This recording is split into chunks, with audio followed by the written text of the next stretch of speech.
Hello, everyone. I'm Kevin Gostola. I'm the managing editor for Shadowproof, and I also curate the Dissenter newsletter. And it's good to be back with another conversation for you. I'm joined by Matthew Hoh, who has been a guest on the podcast that I co-host with Rania Kalik, but he's here to discuss some unfortunate and terrible news related to his campaign, but he's fighting back. He's running for office in North Carolina as a Green Party Senate candidate. You were able to get nearly 16,000 signatures, which is not an easy thing to do. It's quite a task to put together everything and get what you need to appear on the ballot. And then you submitted it. And there was a meeting this morning, which we're going to discuss, where the Democrats just outright blocked you. It doesn't seem like much process or due process was granted to you. And in fact, they just outright blocked you from being certified. So, before we go too far, allow you to lay out the basic details so we're clear that everybody understands what we're talking about. But again, as I said, you have a Green Party Senate campaign in North Carolina, and you did what you had to do, and you should be on the ballot. Right. So running for the U.S. Senate with the Green Party, what we had to do here in North Carolina was get the North Carolina Green Party recognized as a political party in order to run candidates, including me. And so in order to do that, we were required to get 13,865 verified signatures. We collected 22,500 signatures. And of that, nearly 16,000, I think the number was 15,953 signatures were verified by the county boards of elections. We had turned all those signatures in by May 17th, which was the deadline. And then on June 1st, those signatures were returned to us. And we then submitted them to the state in order to be certified by the state. The state has now had 30 days to review these signatures. They have found some issues that were of concern, including about 200 signatures where it does look like there is some fraud. To give people kind of an understand what we did was we had hundreds of people collecting signatures for us. They were all, with the exception of literally a handful, Green Party members, campaign members, leftists, socialists, independents, people who want political change, and of those hundreds, we had 50 to 60 who are out there regularly over the course of months doing this for us.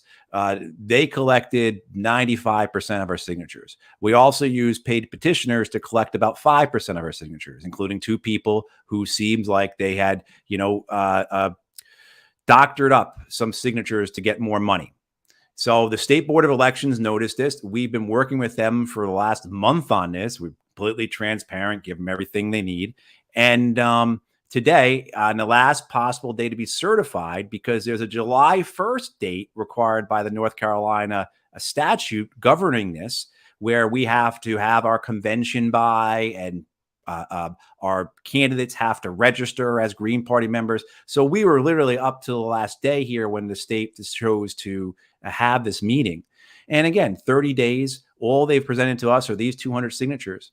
And today at the State Board of Elections board meeting, we were told that there is concern about other fraud, that there could be more signatures.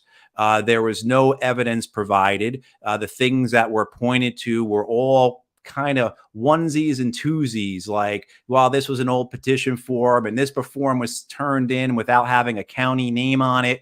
Just stuff that when you're collecting tens of thousands of signatures, stuff's going to happen, and none of what they alleged, as far as we know, affects any of the verified signatures. Again, we had about 2,000 more signatures than we needed to make the ballot.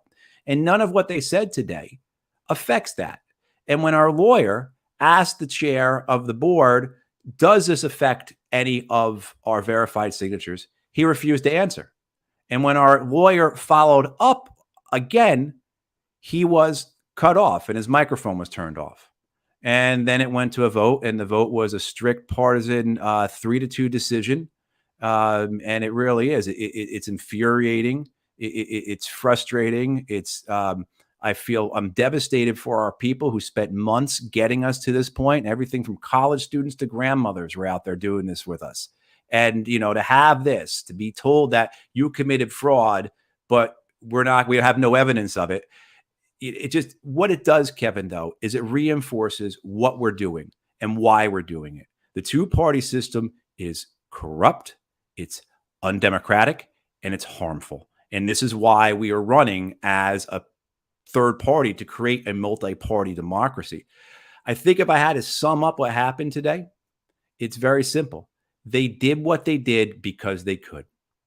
Simple as that.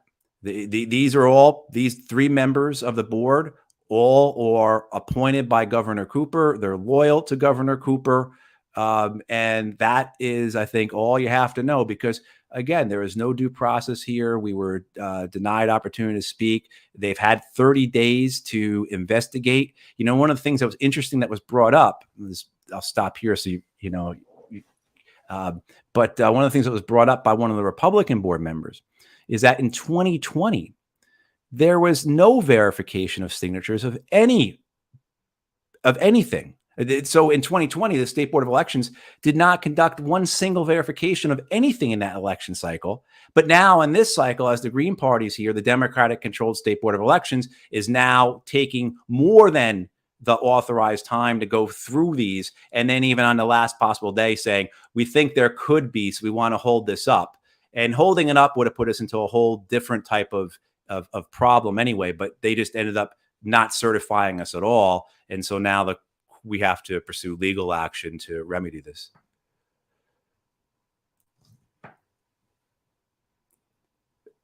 Oh, you're muted, Kevin. This is not the only person responsible, but I just put this up because I think it's good for accountability to say that this is the person who is the chair of the North Carolina State Board of Elections. This is Damon Circosta, and he's a Democrat, and also he's been part of something called the Election Legal Defense Network. So I think he allegedly cares about election integrity and stuff like that. But in any case, I just put him up there to put a face on what the Democrats are doing. And so I'll go ahead and take that down. But you mentioned in your press release that there's been a voter intimidation campaign. So before we get to, you specifically and your campaign and how it fits importantly into the political moment in which we find ourselves, which is one of deep crisis.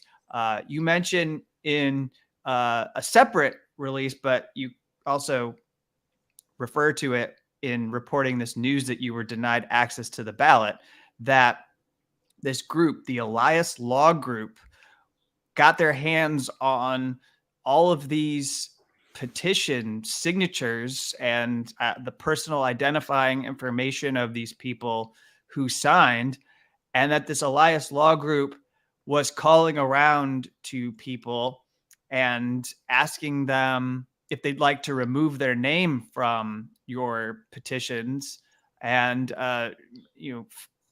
misrepresenting themselves. You can give some more details.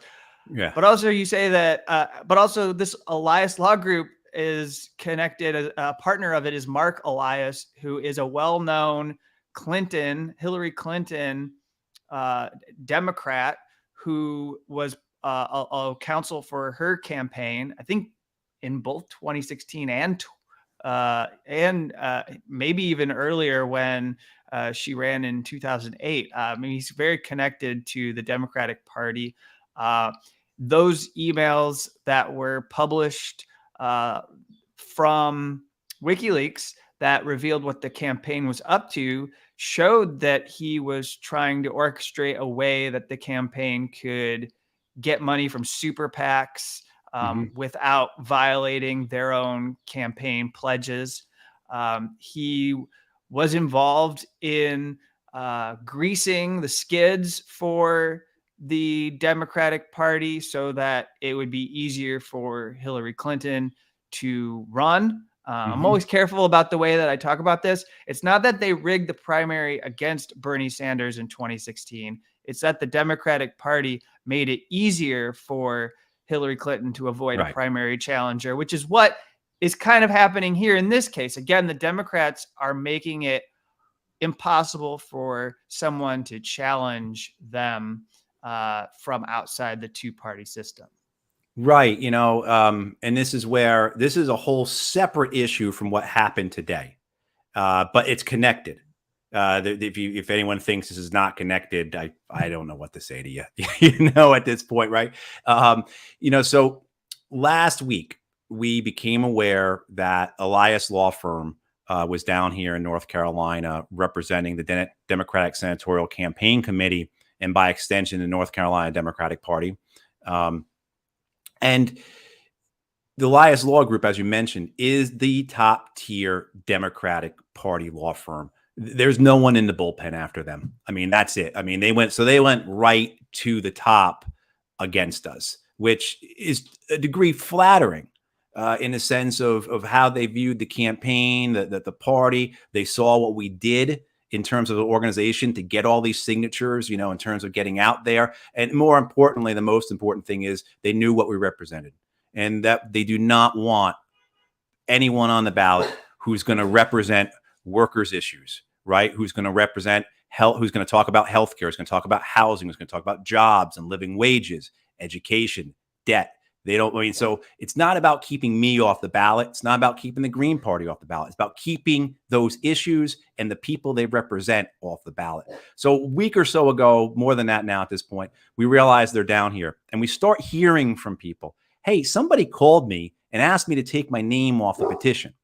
And what the Elias Law Firm did, they put in a public records request with the State Board of Elections, and they received all our petitions. Now, when we were out there petitioning, we cannot use those petitions for anything other than the purpose of the petition. We collected 22,500 signatures. Not one of those, nobody's information was breached by us. None of that was utilized for our purposes. I can't take those names and then put them in our database and start emailing people. But what happened was the Elias Law Firm representing the Democratic Party got those records and then they matched them up somehow with phone numbers and they start calling people.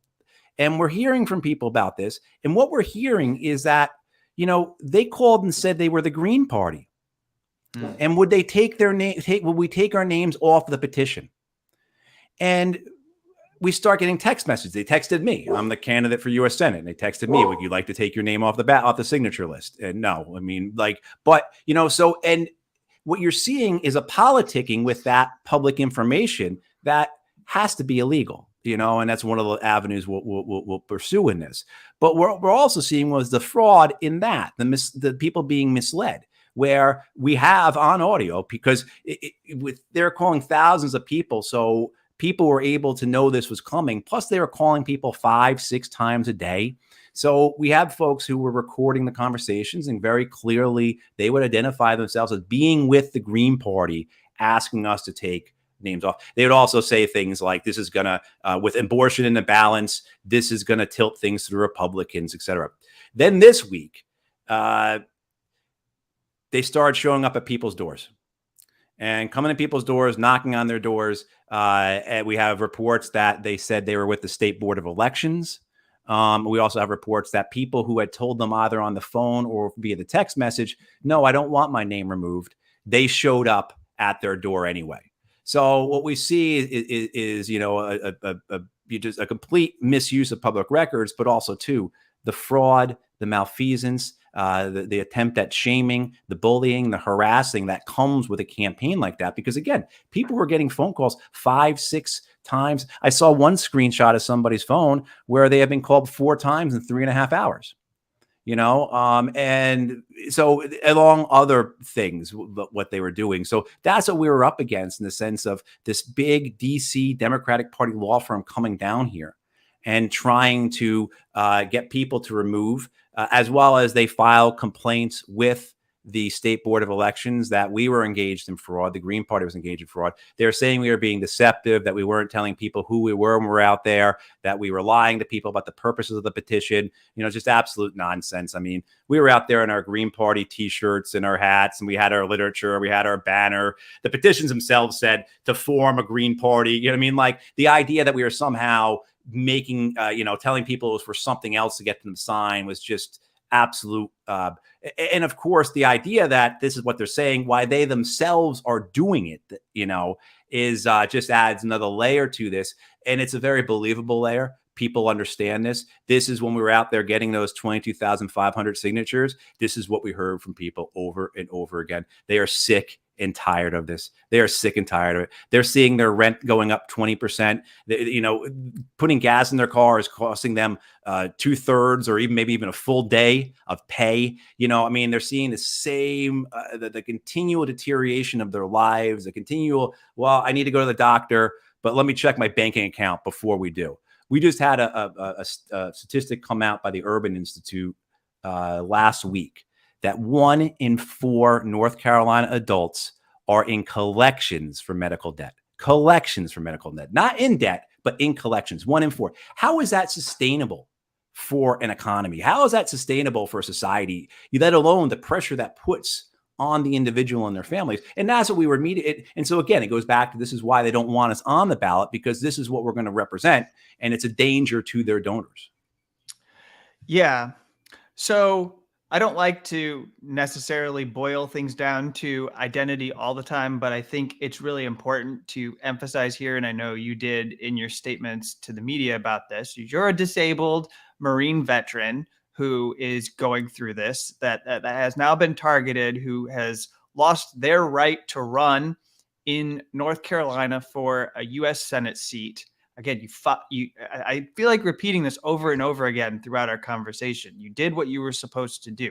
Everyone who is in a party that isn't the Democratic Party or the Republican Party, or even just an independent candidate, is expected to go out and get these thousands upon thousands of signatures, get over this hurdle in order to have access to ballot.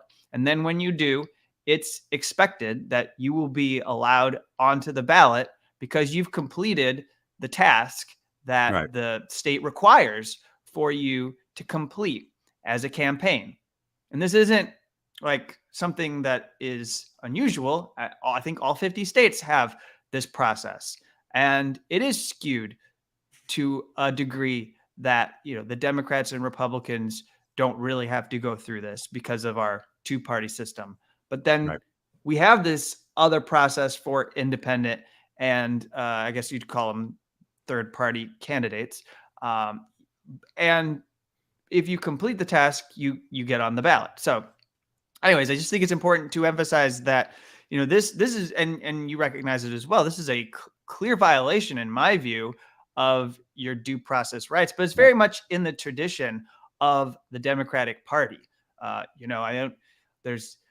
They've made him into a kind of boogeyman figure, but this pales in comparison to what Ralph Nader's campaigns have had to deal with in the past, with groups being aligned against him and engaged in lawfare in order to have his name removed from the ballot. I mean, some of the stuff his campaign went through in 2000 and 2004 is absolutely epic. And I mean, I think there's also the possibility that people, I don't think they really viewed you as the kind of threat that they viewed Nader, but there have been Democratic affiliated people who were petitioners and went around and filled in like Mickey Mouse on the very famously on these, just knowing that that's going to taint and make it hard for those petitions to get in and make it difficult for the candidate to get on the ballot in the state. And who was the general counsel for John Kerry in 2004 when that was happening?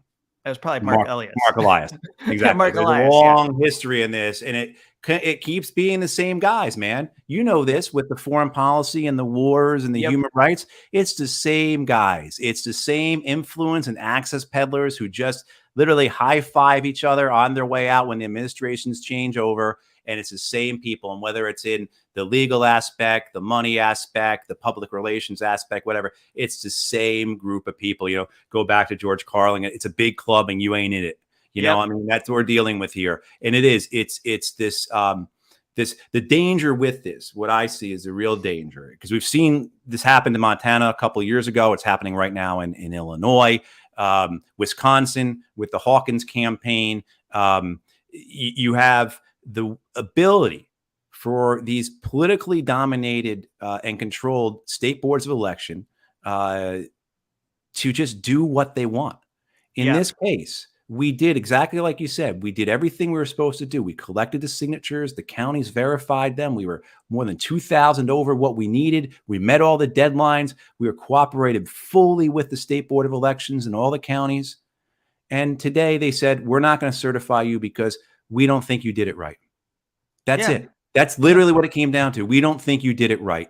And even though we've had 30 days to prove otherwise and we haven't, we still don't think you did it right. So we're not going to allow you on the ballot. That's literally, and the danger of the precedent that this sets and what we're seeing all around the country. But then the other side of it is, what this does to our movement, how demoralizing this is, how exhausting this is, how it takes up. Look, I mean, the idea that, the next couple months for us, we're going to keep fighting. I mean, this is not the end of it, but it's going to be legal. It's going to be law cases. It's going to be attorneys. It's going to be courtroom. It's going to be every time I get a chance to talk to somebody, it's going to be about this and not about healthcare, not about rent control, not about the climate, not about what's happening at the border, et cetera, et cetera. So it is. It's a very, it's ugly. It's nasty. It's dishonest, but it's also very effective. Yeah, because it reduces your campaign to singular conversations about running. Right. You're not able to talk about why you're running. You just talk about the fact that you have the campaign and the struggles that your campaign is having to run. And what that does, I think, for the Democrats and why they're very happy for they're very proud to force you into this space and keep you confined in this space. And we'll bust out of this before we conclude our conversation, I promise. But why they're very comfortable is because it means they get to keep the constant spoiler talk going about how, you're going to take votes away from another candidate. Something, by the way, I know because, we interviewed you for the Unauthorized Disclosure podcast.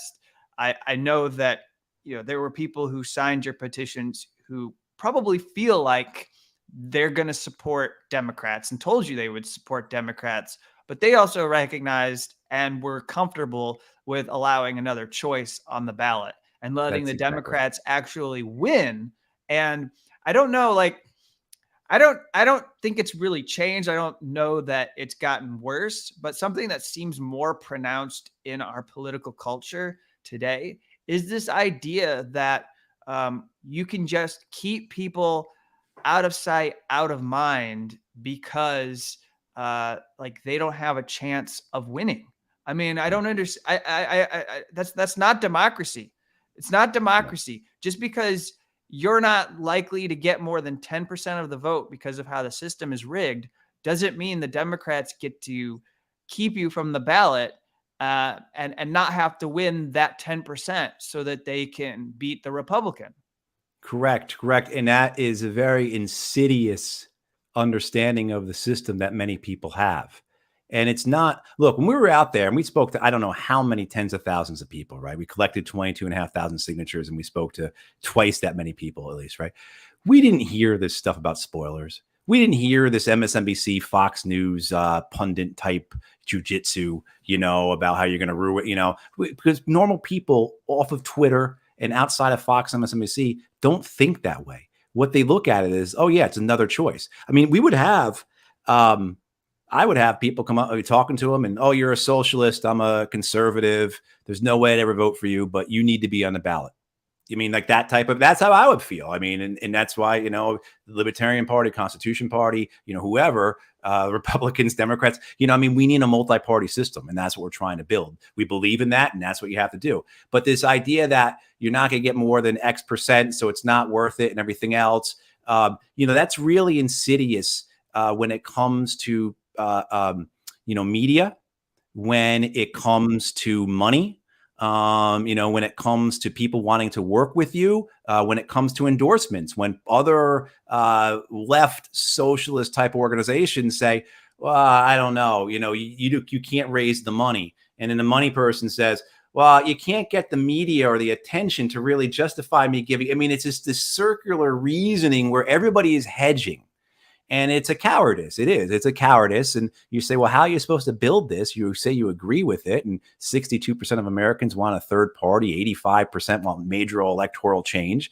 And it's just not going to grow like weeds in the garden, man. It's something that you have to build. And it's hard work. And it's not easy. And there's going to be more failures and successes. And we've seen that. And, I'm standing on what people have done before. I'm standing on what Ralph did, 20 years ago. And then people will come after me, and we will continue to build this. But we've seen this where this has worked very well in our history. And we also have to realize that we're one of only like 3 democracies in the world that don't have a multi-party system. Like that's it. So there is things about us that why are we still doing this way when we know what a better answer is? But let's break away from the election and conclude our conversation more broadly.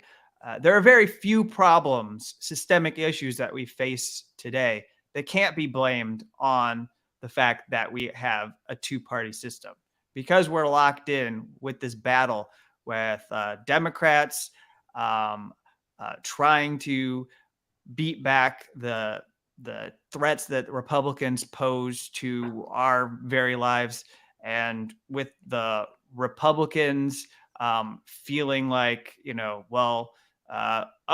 look at what the Democrats are doing. Look at what neoliberalism is doing to you in destroying your way of life. I mean, sometimes, every so often, they hit on some things that actually do matter to the working class, which the Democrats are not really giving anything, doing anything about, excluding the fact that they're very much focused on culture war issues. Every now and then, they hit on something that you can say, well, you really should have to answer for that. Like, I think, I think we might be able to agree that it's wrong to blame inflation and the economy and everything that is going on with gas prices, etc., solely on the Russian government, because there are choices over the last 2 to 3 years that have been made economically by this country that put us in this space right now, where we're seeing an increase in widespread economic despair. And then I'll set you up to talk about a couple of the more salient issues to make the point, because I think that the reason what you're saying is really crucial. The reason why they have to get rid of you is because you're going to present an alternative for people who do not want to choose the Democratic Senate candidate or the Republican Senate candidate, which they would have grounds to do. So let's just stick with the fact that we just had a monumental event happen last week where settled law, something that's been there for nearly half a century, Roe v. Wade, was overturned, and women across the country lost their abortion rights. And so let me ask you, the person who's running as a Republican, the person who's running as a Democrat, what do you know about them and their positions on this, and what it would mean going forward as far as those rights? They are both tied. Both Ted Budd and Sherry Beasley are both tied into the idea that this is all about the Supreme Court, and that they're both tied to the last 50 years that have brought us to this point. The idea that the court does not need to be addressed in the sense of this is very dangerous where we have gotten to, where we have an overtly political court where justices are seated to do the wishes of special interest groups, that political efforts can be structured over decades, as the anti-abortion pro-life movement was. I mean, give them their due. They put together a plan They financed it. They put it into motion where they got their judges on the benches. They got the judges they wanted in there. They got the legislators they wanted in there. And then they got the right court cases. I mean, these court cases, a lot of times, or the laws, right? Because you want to put a law in that's going to trigger a court case like we're seeing, right, with Dobbs or whatever. That's what you want. And so you think it's just just kind of just worked out this way. It all came. No, this is 40, 50 years of really well done Republican efforts to get to this point. Please don't think that, I'm saying it's a good thing, of course, but, it's absolutely terrible. It's a tragedy. It's a gross abomination of human rights, all kinds of things. But the idea that somehow those of us who want the ability of women to have abortions, who believe in reproductive health care, who believe in healthcare in general. I mean, that's where it comes down to me. It's just a healthcare issue. Healthcare is a human right, should not be denied in any way or form. And the idea then that we're going to protect it through the mechanisms that we lost it, I mean, you got to be crazy, right? I mean, and then you hear now that Joe Biden is going to be in favor of a carve out for the filibuster for this, which, yeah, we'll see. I mean, I doubt that would happen. They've done nothing about it for voting rights. They did nothing about it for anything else that they said was a priority. This is not going to happen then. So the idea that this goes into the bigger picture of, look, we've got to do something because it's only going to get worse. And as you said, what we've seen these last couple of weeks with the court, the idea that somehow our rights are held up by individuals, 9 or less of them, who are appointed for life, who probably can't even work a cell phone, some of them. I mean, and I'm not saying that to be pejorative or to be a jerk, but just to be this is the reality of who these people are. They are out of touch with life. They are. And so, yeah, I mean, this goes back to this idea that we have to take hold of it and we have to build it. And that includes building political movements that are part of larger movements. This is where I get back to the idea of what we're actually doing here. We do not need to have parties like the Democratic Party, the Republican Party, the Green Party, the Libertarian Party, whatever, existing for their own purposes. They must be a part of a larger social movement, a larger movement that represents a constituency, in our case, a constituency of working families. And we must be accountable to them. And we must always remember that our political efforts are nothing more than just one arm of that body.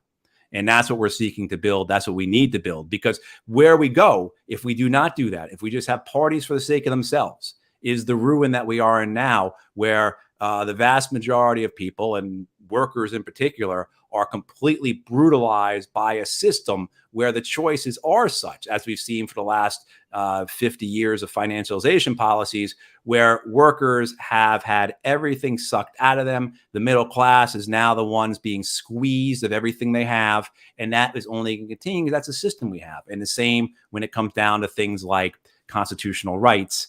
This is what we got because this is what we believed in. Yeah. And if you look at what the Republicans did, theirs is for the destruction of, I think, things that are democratic and good for people. But there's no reason why our side couldn't replicate it, because they basically had everything against them. Everything was going in the opposite direction in the 70s. There had been a cultural revolution. And they said, you know what, we're going to try and take back our institutions and make them work for our conservative agenda. And we reject where everything is going. And now, they're making achievements. They've made it impossible for states to do gun control.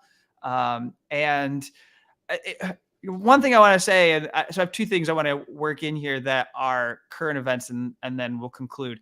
So first, I want your response to the fact that, we are here in this crisis, and to speak to the failures of the Democratic Party, particularly because they had so much time to prepare for this moment in which we find ourselves. And yet they have no plan at all to do anything in response. And there's actual headlines with the GOP apparently speaking to some in the press and being like, we're baffled at the response of the Joe Biden administration and Democrats so far. We don't know how they couldn't possibly be fighting back against us. And I see Alexandria Ocasio-Cortez, who, I know that for people like us who like to live inside and or like to support politics outside the Democratic Party, a lot of times we see figures like that who are progressives, just kind of like reinforcing things within the Democratic Party and not going far enough.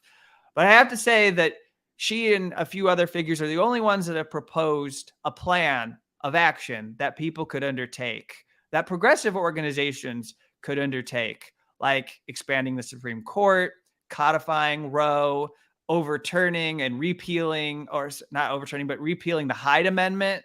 Um, offering people a kind of roadmap forward rather than just being despairing and sitting here and acting like the right wing has won and there's nothing we can do about it. And it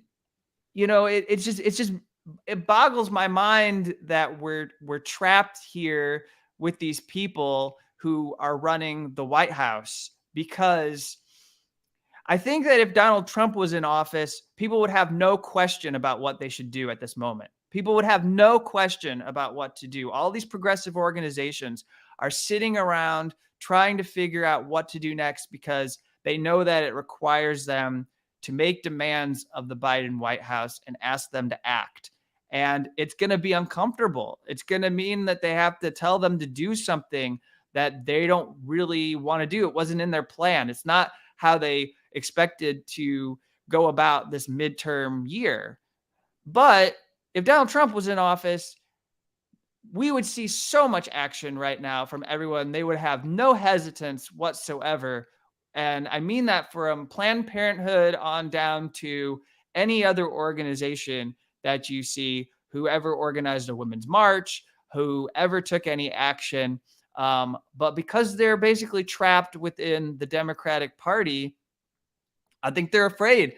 I think they're afraid to do anything that would upset Joe Biden or Kamala Harris. I think they're very, I'll end here my little rant. They look at Joe Manchin and Kyrsten Sinema. You mentioned earlier the fact that this filibuster thing, this carve out, is something Biden put forward. Well, the very cynical response to that is that he's putting it forward because he knows he's not going to have to act on it, since Kyrsten Sinema and Joe Manchin aren't going to go for that. So, anyways, the fact that we're here as movements and there is no plan forward right now, and it's all reactive and there's very little plan. I mean, I think it should be a teaching moment for us all, because we knew this was going to happen and there's no meaningful response at the moment. It's actually less of a response than when like George Floyd got murdered. Yeah. I'm reminded there's a film on HBO, a documentary from the summer of 1963. ABC television did it. And it was about the integration of the school down in Alabama, and it follows Robert Kennedy, and it follows Jack Kennedy, and it follows George Wallace. And I really recommend people find this. It's, like I said, it's on HBO. It's about 50 minutes long, and it is a tremendous documentary. It just goes through those days with those men. And you see the leadership in them, even in George Wallace, as morally repugnant as he was. You saw he had leadership qualities that are absent today. And as I was watching this, I was thinking exactly that. If the men and women of the White House today were faced with that type of crisis that Bobby and Jack were faced with in 63 in terms of integrating the schools, right? And do we bring in the army and everything else? And Wallace is going to stand in front of them. What do we do? And, they would have lost that. They would have lost that. And you do. So it's a crisis in, it goes back to what I said before about the people who occupy a lot of these positions. They're influence peddlers and access peddlers. They are not people of principle. They're not people of virtue. They are not there for the public service. Rather, they are there for their own purposes. And you go and you look and you say, what happened during the Obama years? And you see that the 12 million people who lost their homes. You see the fact that under Obama, what was it? Between 1,000 and 1,200 seats were lost to the Republicans. And then you see the 2012 figures that 12.5 million Obama voters in 2012 either voted for Trump or didn't vote in 2016. And you looking, I mean, as well as a whole host of other things you could utilize here. And then you say, what did the Democrats do in response to that? I mean, they're seeing the pressures on society. They're seeing the pressures. They're seeing what came from NAFTA and Bill Clinton triangulating to the center, and the experience of the New Democrats and all that stuff. What that did to people, and how people then turned to the Tea Party of all things, and then turned to Donald Trump. Yeah, sure. There's a lot of white nationalist racism that backs Donald Trump. There's also a lot of people who just can't meet their bills. There are also a lot of people, it's complicated. But just to have this type of identity politics where they're going to vote for us because they have to vote for us has led us to this point. A number of years ago, I worked with people who were working on turning Texas blue. This idea, in 2010, 2011, that, look, all we got to do is get people to register to vote in Texas and we'll have Texas. Texas will be blue by 2022. I mean, that's what they were saying, And what was the whole purpose? What was the whole, what was how they were going to manifest that? What were they going to talk to people about? How were they going to deliver this? Well, who else are these brown people going to vote for? That was the entitlement that underlied that type of, and that's just how the Democrats have gotten to this point now, and grasping to hold on to the money that they have. I mean, that's really where I see the ruin of the Democratic Party coming from, is that they cannot abandon their corporate donors, because, this is where we come in as a party on the left, representing working families, representing the middle class. I mean, look, almost 2/3 of Americans are living paycheck to paycheck. So the old definitions of working class, I think, are going away. This the idea of blue collar, white collar, college degree, not, in a sense of like, what do people actually have in their checking accounts at the end of the month? So we're seeing this need to do something big and to build it, because otherwise what we are risking here, and this is as the climate collapse continues and it deepens and it comes on harder and faster, the societal collapse that will come with that. This is where we start to talk in terms of existential. I mean, how do we survive if we're having this much problem right now? If we have 12 people dying a day from overdose in North Carolina, if we have 1,200 infants dying every year in North Carolina, 3 or 4 times a day, a mom and a dad leave a hospital because their infant just died in North Carolina. I mean, if that's happening now, and then we know what the climate collapse will do in terms of just wrecking our coastlines, the wildfires, the droughts, the floods, what will that do to food prices? What will that do to internal migration? What will that do to everything? How are we going to survive that? Yeah, so I want to be respectful of your time, but let me conclude here on this point of the climate that you're raising, because today the Supreme Court ruled basically that the Environmental Protection Agency should, they took away a systemic tool that they had to regulate greenhouse gas emissions from the fossil fuel energy companies. And I don't know, it's really incredible. It's like, I can't help but make the connection to last week's rulings, because they're going to force mothers to carry a fetus to term, and then that person is going to have a child who's going to come out and all they're going to be breathing is toxic air, which means they're going to be malnourished, means that they're going to be diseased. It means that they're not going to be able to develop into a healthy adult. They're going to have lifelong complications. They'll probably have trouble breathing with their lungs. And that's the kind of future that this corporate sponsored court is resigned people to with this ruling. And yet, again, the Democrats have no plan at all for climate change, nothing meaningful. There's nothing put forward at all by this Biden White House at all. And along with this destruction is the destruction that whether you say it's justified or not for Ukrainians to keep fighting in Russia, we need to be mindful now of the environmental destruction going on in that war, and the environmental destruction of our military, and the environmental destruction that we see happening globally as a result of these military institutions and the energy companies that fuel them, and make it possible for us to exist as a superpower, make it possible for the U.S. to exist as a superpower. So I just like to get your comment on seeing that fall away, because I mean it's a big deal to me to see the EPA regulate clean power. I remember like 10 years ago, this was under Obama. This was like a huge development that finally they're going to regulate coal energy plants out of business. And that's going to mean that we're going to see this transition to renewable energy. And now an industry that is essentially dead has, it's like a zombie right now, won a decision from the Supreme Court that is hugely detrimental to our future. The reality is these people are psychopaths. These people in power, whether it's in the court, the White House, the Congress, are psychopaths. There is no more polite way to put it than that. These are people that believe they will be okay. They believe that they will make it out all right. And as long as they're at the top and everything's getting squeezed there, they will be okay.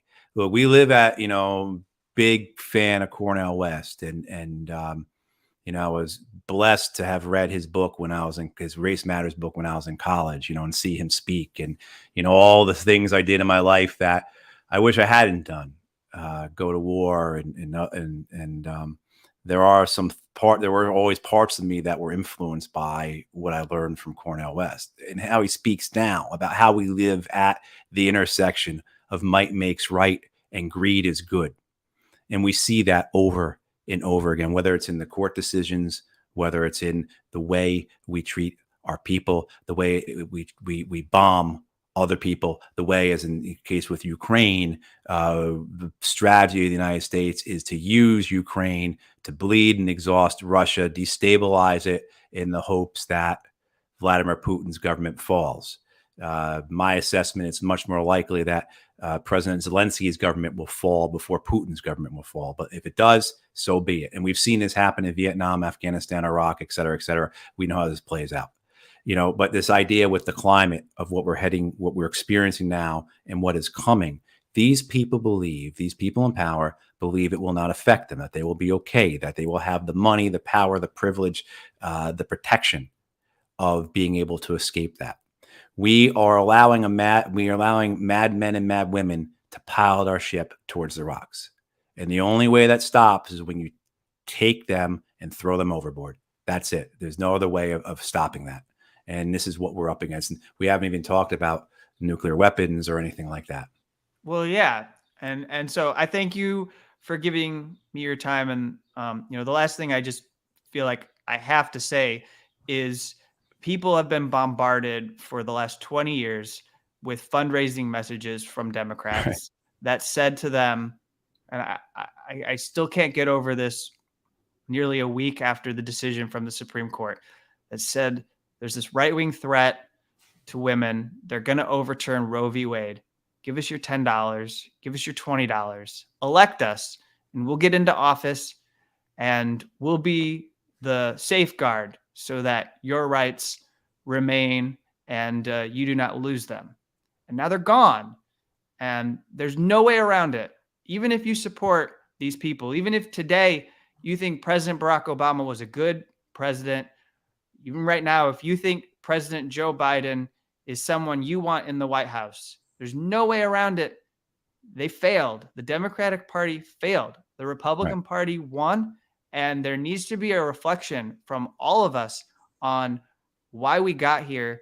And I think the easiest way to prevent this from happening again and to allow us to right the ship that you were talking about keep it from going into the rocks is that we have to expand our political system so that it includes people outside these two parties. And rather than just simply have conversations about spoilers and ballot access and voting and vote strategy and purist politics or whatever, people have to recognize that the issues you support, the policies you want, the things you want to see happen in the world got to be matched with personnel that can make that happen. You can't carry these ideas and these visions for a better society forward unless you have people paired with it in office who are willing to fight. And also, I'm going to get called ageist, but I don't really care at this point. Patrick Leahy fell and he broke his hip. And actually, that's one part of why we're not going to see Roe v. Wade codified next week, because they do not have the votes. He had hip surgery. I don't know how they get him to Capitol Hill. He hasn't retired. And if he had retired, there might be somebody younger who was healthier, but he fell. And you know, I just, sorry, I'm feeling very ranty because here in Illinois, we just had our primary and a very good 31-year-old young Black woman ran against Danny Davis in Congress and came very close to beating him. Was backed by the Justice Democrats, got 45% of the vote. But Danny Davis is 80 years old. And he should be stepping aside to let the next generation go forward. And this young woman, Keena Collins, is a gun violence organizer who's been fighting gun violence, was recognized by the conservative Chicago Tribune as someone who represented a good future generation who, you know, deserved to be listened to, had a lot of credibility because she had done a lot of work in the community in Chicago to fight gun violence, and that it was time for Danny Davis to step aside. So they endorsed her. They actually endorsed a Bernie Sanders Democrat over Danny Davis because he's 80 years old. And I think even they recognize that it's time for a changing of the guard. So we don't have more of things happening like where Ruth Bader Ginsburg dies in the Supreme Court. And then we're having a crisis where someone extremist like Donald Trump gets to appoint somebody to entirely manipulate the system. So anyways, I just vomited a whole lot. So if you want to have the last word, Matthew, I invite you to, and then we'll sign off. And thank you everyone for watching. Yeah. I mean, with the age thing, I mean, we have all kinds of retirement, mandatory retirement ages throughout public service, you know, not just firefighters and EMTs and people that are doing physical thing, but also too, you just have a lot of places have mandatory retirement ages. And yeah, I mean, this idea that, well, it's because the system the system continues itself, right? And the system wants to maintain what it has. And so if it has something good, like a Leahy, a McConnell, a Feinstein, a Biden, whoever, it's going to continue with that because it's the known quantity that continues to deliver what it needs. When I say a system, of course, the donors that support all of that. Yeah, it is. And this goes back to why am I running for office? Why does the Green Party exist? Why did all these people sign our petitions? It's because they recognize that this is not just wrong. It's just not corrupt, but it's harmful. It is harming us. And so, yeah, please, if folks could help out our campaign, as you could probably tell, we're going to need lawyers and really could use any support we can get from people. So if you can donate, if you believe in what I'm talking about, please help us. Matthew Hoh for Senate.org. Kevin, man, I really appreciate your time. Thank you so much for what you got, what you do, what you and Ron you do. Yeah, for all you stand for, man. Thanks. All right. Well, you have an open invitation, and so does anybody else in the Green Party to have these kind of conversations here on this channel and to push this out to people, because this goes back to my work that I started doing in 2008.